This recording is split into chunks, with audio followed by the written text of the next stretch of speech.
હરિઓમ. ધોરણ 10 વિષય વિજ્ઞાન ચેપ્ટર નંબર 5 આધુનિક આવર્ત કોષ્ટકની આજે વાત કરવાની છે કે મેન્ડેલિફ નામના વૈજ્ઞાનિકે આવર્ત કોષ્ટકની વાત કરેલી હતી. આપણે મેન્ડેલિફના આવર્ત કોષ્ટકની મર્યાદા વિશે પણ અભ્યાસ કર્યો કે મેન્ડેલિફે પોતાનું આવર્ત કોષ્ટક આપ્યું, તેમાં 2 થી 3 મર્યાદાઓ હતી.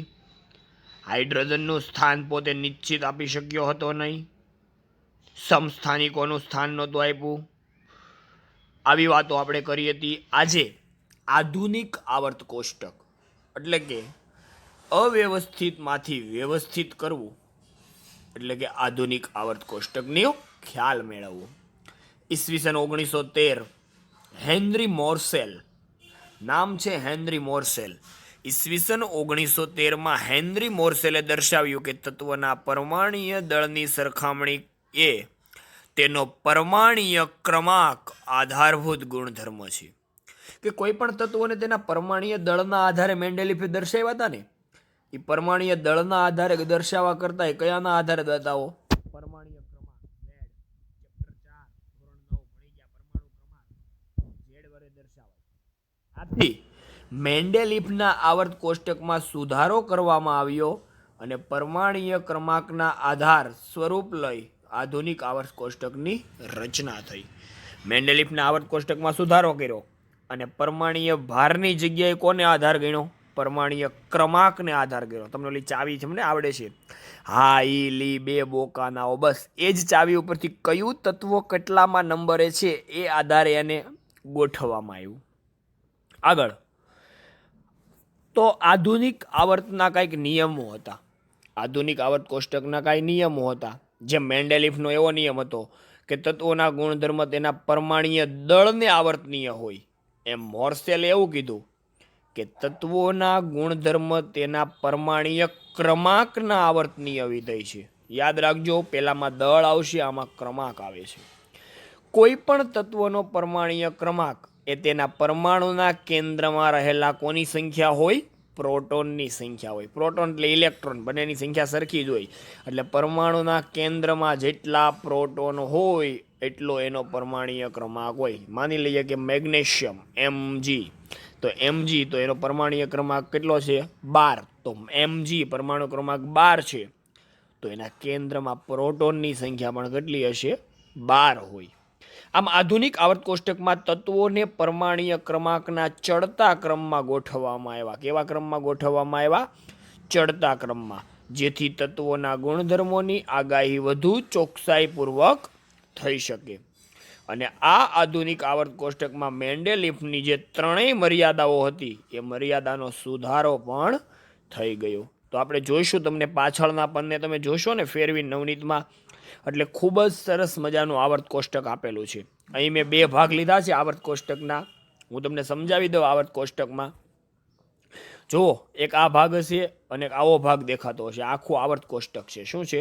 આવર્ત કોષ્ટક. તો આવર્ત કોષ્ટકમાં આ રીતના એણે જો ઊભી હરોળ પાડી, આ રીતના જે હરોળ છે આને કઈ કહેવાય? ઊભી હરોળ. આવર્ત કોષ્ટકમાં મેન્ડેલિફે જે આપ્યું એ આ ઊભી હરોળ છે. 1 2 3 4 5 6 7, આ 7 છે એ શું છે? તો એ આડી હરોળ છે. અને આ છે આ 1 2 3 4 5, એ બધી ઊભી હરોળો છે. તો એણે ઊભી કેટલી હરોળ પાડી? તો આપણે જોઈશું ઊભી હરોળ કેટલી પાડી. અહીંયા 6 સુધી છે આમાં, અને પછી 18. તો 18 ઊભી હરોળ. એ ઊભી હરોળને શું કહેવાય? આ રીતના એણે ઊભી હરોળનું નામ આપ્યું સમૂહ. ઊભી હરોળને શેના તરીકે ઓળખવામાં આવે? સમૂહ તરીકે. આ બધા ઊભા સ્તંભ છે ને, આ ઊભા સ્તંભને સમૂહ કહેવાય. અને ત્યારબાદ આ જે આડા સ્તંભ છે, આ આડી હરોળ, આ આડી હરોળને એને આવર્ત કીધા. શું કીધા? આવર્ત કીધા. આ રીતના આવર્ત કોષ્ટકનું નિર્માણ થયું. અને આવર્ત કોષ્ટકમાં અત્યારે કુલ કેટલા તત્વોને આવરી લેવામાં આવ્યા છે? તો 118 તત્વો. છેલ્લું તત્વ છે ઓર્ગેનાઇઝેશન. કયું છે? ઓજી, ઓર્ગનેશન. બરોબર. આવા 118 તત્વોને આવરી લેવામાં આવેલા છે. જોઈએ આવર્ત કોષ્ટકની બીજી રચના. તો આવર્ત કોષ્ટકની રૂપરેખા સમજાવો. સવાલ આવે આધુનિક આવર્ત કોષ્ટકમાં તત્વોનું સ્થાન એટલે કે એની રૂપરેખા સમજાવો, કઈ રીતના ગોઠવેલા છે. તો આધુનિક આવર્ત કોષ્ટકમાં તત્વોની ગોઠવણી આપણને ખબર છે એ રીતના. મોર્સેલે કીધું કોના આધારે કરવામાં આવી, પરમાણ્વીય ક્રમાંકને ચડતા ક્રમમાં ગોઠવવામાં આવ્યો. બીજું, કોઈ પણ તત્વનો પરમાણ્વીય ક્રમાંક તેના કેન્દ્રમાં રહેલા પ્રોટોનની સંખ્યા જેટલો હોય અને પરમાણુ જેટલી સંખ્યામાં પ્રોટોન હોય તેટલા જ શું હોય, ઇલેક્ટ્રોન હોય. કે જેટલા પ્રોટોન હોય એટલા સામે શું હોય, ઇલેક્ટ્રોન હોય. બીજું, આથી આધુનિક આવર્ત કોષ્ટકમાં જે તત્વોના પરમાણુઓની સૌથી બહારની કક્ષામાં ઇલેક્ટ્રોન રચના સમાન જોવા મળતી તેમને આવર્ત કોષ્ટકમાં ઊભા સ્તંભમાં ગોઠવ્યા, જેને સમૂહ અથવા કુટુંબ તરીકે ઓળખવામાં આવ્યા. જો આ ખાસ કે તત્વોની ઇલેક્ટ્રોન રચના લખતો, એ ઇલેક્ટ્રોન રચના લખે ને, એ ઇલેક્ટ્રોન રચના લખે એમાં બાહ્યતમ કક્ષા જોવે, છેલ્લી કક્ષા.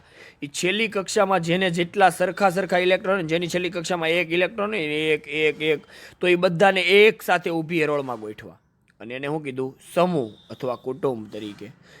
તો આ રીતના આવર્ત કોષ્ટકમાં તત્વોના ઊભા સ્તંભને એણે સમૂહ કીધા અને આવર્ત કોષ્ટકમાં આડી હરોળને એણે શું કીધા, આવર્ત કીધા. આમ કુલ 7 આવર્ત અને 18 સમૂહની રચનાવાળું આખું કોષ્ટક બનાવવામાં આવ્યું. કેટલા સમૂહ, તો 18 સમૂહ, એટલે ઊભી હરોળ 18 હશે અને આડી લાઈન કેટલી છે, 7.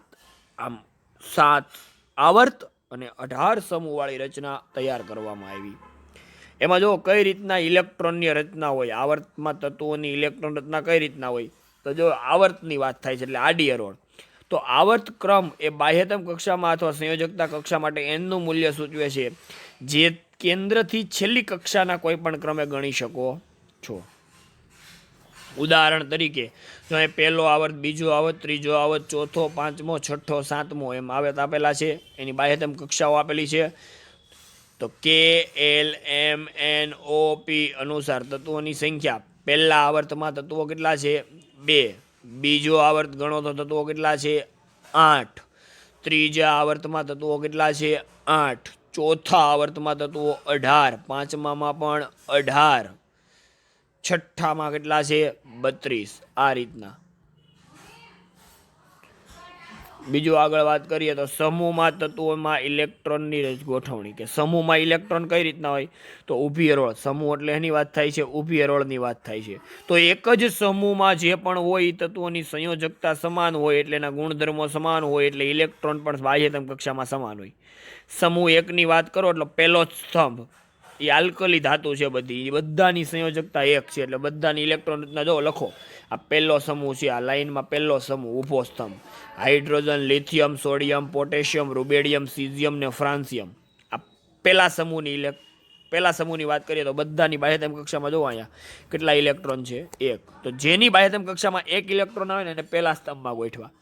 જેની બાહ્યતમ કક્ષામાં 2 ઇલેક્ટ્રોન આવે એને બીજા સ્તંભમાં ગોઠવા. પછી 2 સ્તંભ પછી ડાયરેક્ટ 13મો સ્તંભ આવશે કે જેની બાહ્યતમ કક્ષામાં 3 ઇલેક્ટ્રોન હોય એને 13મા સ્તંભમાં. આ રીતના એને ગોઠવણી શરૂ કરી.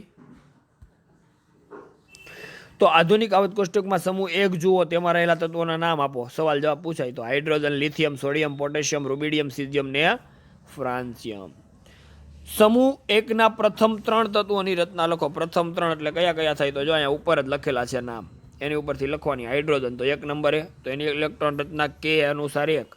લિથિયમ તો એમાં કેટલામાં નંબરે છે, લિથિયમ તો 3જા નંબરે છે, તો 2 કક્ષા જો છે, કે એલ તો 2 અને 1. સોડિયમ તો કે એલ એમ 2, 8, 1. 11માં નંબરે છે ને સોડિયમ, તો પહેલામાં 2 જાય, બીજામાં 8 જાય, ત્રીજામાં કેટલા જાય, 1 જાય. ત્યારબાદ સમૂહ 1ના તત્વોની ઇલેક્ટ્રોનીય રચનામાં શું સમાનતા જોવા મળે, તો બધાની બાહ્યતમ કક્ષામાં ઇલેક્ટ્રોન કેવા હોય, સમાન હોય. કેટલા હોય, તો 1 હોય.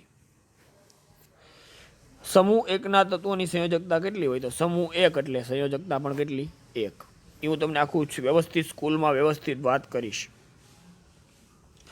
જો તમે આવર્ત કોષ્ટકમાં લાંબા સ્વરૂપને જોશો તો ખ્યાલ આવશે કે લી, બે, બો, કા, ના, ઓ, ફ, ની બીજા તત્વો આવર્તના તત્વો છે એની ઇલેક્ટ્રોન રચના લખો. તો બધાની ઇલેક્ટ્રોન રચનામાં જો સંયોજકતા ઇલેક્ટ્રોનમાં 1-1નો વધારો જોવા મળશે.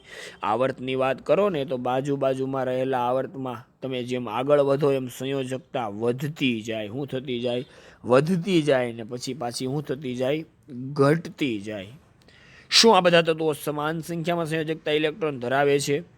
તો આ બધા તત્વો સમાન સંખ્યામાં ઇલેક્ટ્રોન કક્ષા ધરાવતા નથી. તો શું સમાન સંખ્યાઓની કક્ષા ધરાવે છે? તો આ બધા તત્વો સમાન કક્ષાઓ 2kl ધરાવે છે. બીજી સમાન કક્ષા ધરાવતા નથી. તો આમ જોવા જાવ ને તો અહીં તમારું 5મું ચેપ્ટર સંપૂર્ણપણે પૂર્ણ થાય છે. એમાં હવે પછીનો ટોપિક છે આધુનિક આવર્ત કોષ્ટકમાં વલણ, જે અભ્યાસક્રમમાં પૂછાવાનું નથી. તો વિદ્યાર્થી મિત્રો 5મું ચેપ્ટર વ્યવસ્થિત માહિતી મેળવો, એને સમજ શક્તિથી સમજો, અને ન સમજાય તો સ્કૂલે અમુક ટોપિક મને કહો કે હું સમજાવો તો હું સમજાવીશ. બાકી આમાં અગત્યના બીજા બોર્ડવર્કવાળા મુદ્દા છે એ તમને સ્કૂલ પર જાણવા મળશે. હરિઓમ.